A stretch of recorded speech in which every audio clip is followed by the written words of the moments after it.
Part 2 వీడియోతో మళ్ళీ మీ ముందుకొచ్చానండి. Actually నేను చెప్పడం మర్చిపోయాను.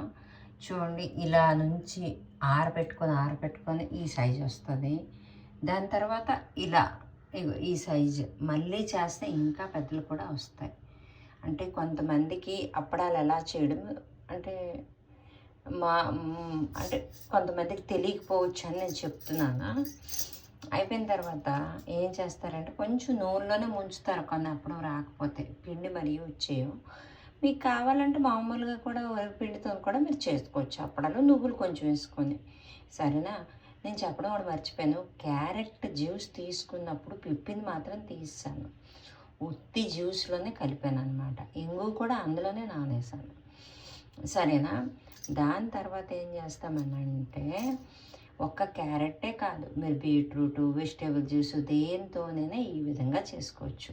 కానీ మిల్లుకి తీసుకెళ్ళినప్పుడు మిల్లులో ఆడమనేస్తారు, నలుపు వచ్చేస్తుంది, మిగతా వాళ్ళు అప్పడాలు తీసుకోరని. అంటే అప్పడాలు పిండి మరి ఆడించరు అని.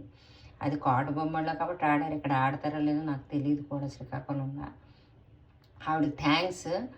పాపం కొంచెం తడిగా ఉంటే పప్పు అంటే ఫ్రిడ్జ్లో ఉండేది పోతుందేమో అని ఎండబెట్టి పాపం ఆడించి ఇచ్చారు ఆవిడ. దాని తర్వాత ఏంటంటే మీరు ఏ వెజిటేబుల్ జ్యూస్తోనైనా చేసుకోవచ్చు. ఎలాగే బీట్రూట్ కానీ ఏదని, కానీ ప్రతి వెజిటేబుల్ జ్యూస్లో ఉప్పు శాతం ఉంటుంది, అది చూసుకోండి.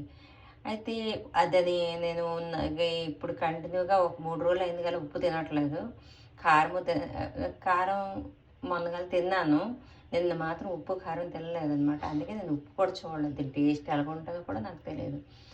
ఆరోగ్యమే కావాలన్నప్పుడు ఏదో ఒక విధంగా కడుపులోకి ఆరోగ్యపరంగా వేసుకోవడమే అంతే. ఏమో ఎవరికైనా ఇచ్చి చూడాలి, వాళ్ళు ఏం చెప్తున్నారో ఇచ్చి చూడాలన్నమాట. ఈరోజు ఏమో తింటానేమో ఉప్పు. అది ఇంతటితో సెలవు తీసుకుంటున్నాను. తప్పులు ఏమైనా ఉంటే మన్నించండి. కొంచెం ఫాస్ట్గా చెప్పలేకపోతాను, హెల్త్ కొంచెం ఇబ్బందిగా ఉంది. కానీ వీడియో అప్లోడ్ చేసి మెసేజ్ అనేది పంపించాలి అనుకొని చెప్తున్నా. ఇంతటితో సెలవు తీసుకుంటున్నానండి.